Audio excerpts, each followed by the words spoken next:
I can remember when I was in the military, and I was thinking while I was out here on the beach, you know, the sands of time have come and gone. I was young and spry back then. Spent a lot of time on the beach and on the ocean. I miss those days, really. But I see this out here now, and it's amazing. It's amazing. But you know, a third of the oceans are dead now.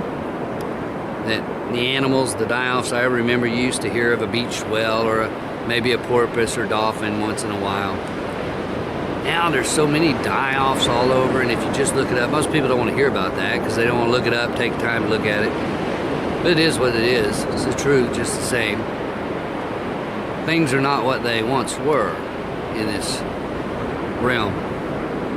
And you have things like Fukushima and the chemtrail stuff that they spray, and just all kinds of different pollutions that are around and about. And the fact is that, well, you know, the world ain't what it used to be, as it were. And it's a good way for people to lose track and become afraid of things. And we don't want to be afraid. Whoa, zoom out. There we go. How about that? We don't want to be afraid, and yet that is exactly what we're told to do, to be afraid. Mainstream media, all the different technologies that are out here pushing the concept of live in fear and be in fear of your neighbor and be in fear of the environment and be in fear of pollution and be in fear of your government and be in fear, constant. Be in fear.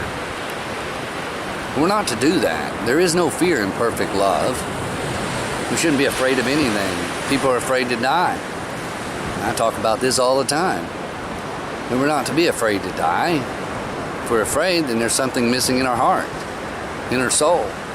We should have a connection and communication with God. And I'd say this too, if there's a place that you haven't been in a while, maybe the ocean or the forest, some place that you want to see, maybe a monument, or maybe some friends and family that you've let go by in the past.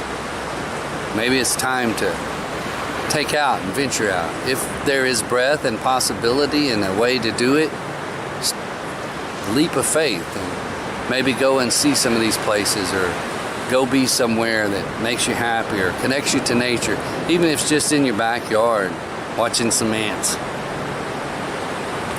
Maybe it's just sitting right there in your home looking at some old photographs. Who knows? Let your memories be alive. But I would suggest go outside and get a breath of air and look at the wonderful creation around you. Maybe make friends with somebody new and be friendly.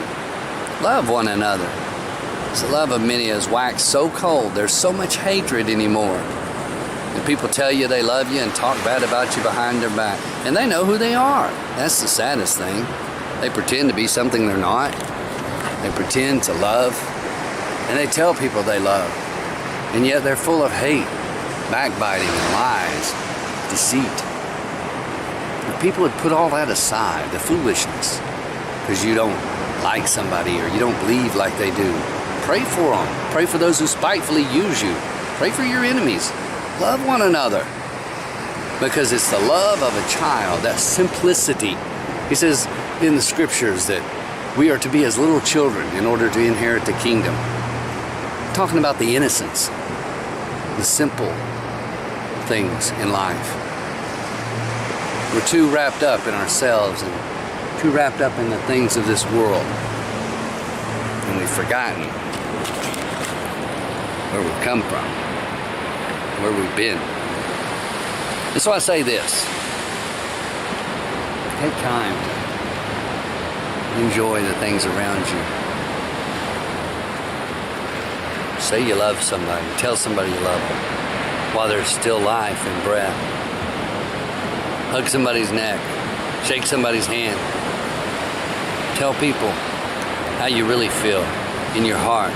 And if you don't feel loving and you feel hateful, then you're the one with the problem, aren't you?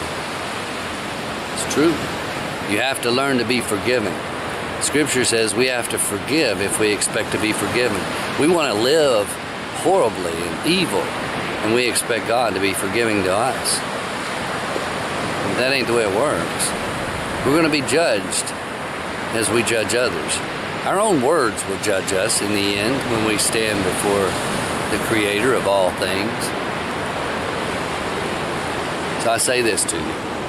You need to take time. You need to take a breath.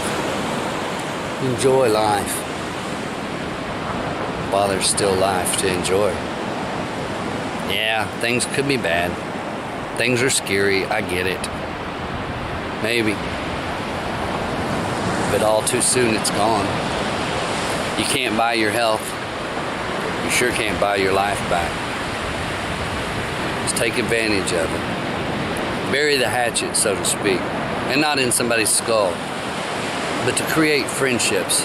To forgive those who have done you wrong. Drop all the foolishness. It's okay if you don't like me. I don't care. If you forget me, you ain't lost nothing. You forget God, you've lost everything. And I'm going to tell you what. It's a long walk off a short pier when you go to the point of thinking that you know better than God. He's made it simple. And the gift of love and life is given to all. You just have to accept it and live it. Enjoy it. It's PhotoHelix. Talking to you from the end of the continent. Off an island. In the middle of the ocean. Bidding you farewell and love from my heart. Y'all keep me in your prayers as I will you, and, well, go hug somebody. I love you. Bye. Oh, go talk to the Creator. He's real. More than you and I. I'm telling you. Time, while you have it, is fleeting. Just like we talk about the sands of the hour. You know? Huh? All too soon. All too soon. No guarantee on the next breath or the next heartbeat. So do something that's right by others and right by God. And all of that will make it right by you. I love you. Bye.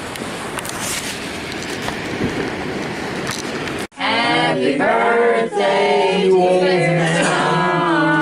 Oh man. Happy birthday to you. Let me take a picture.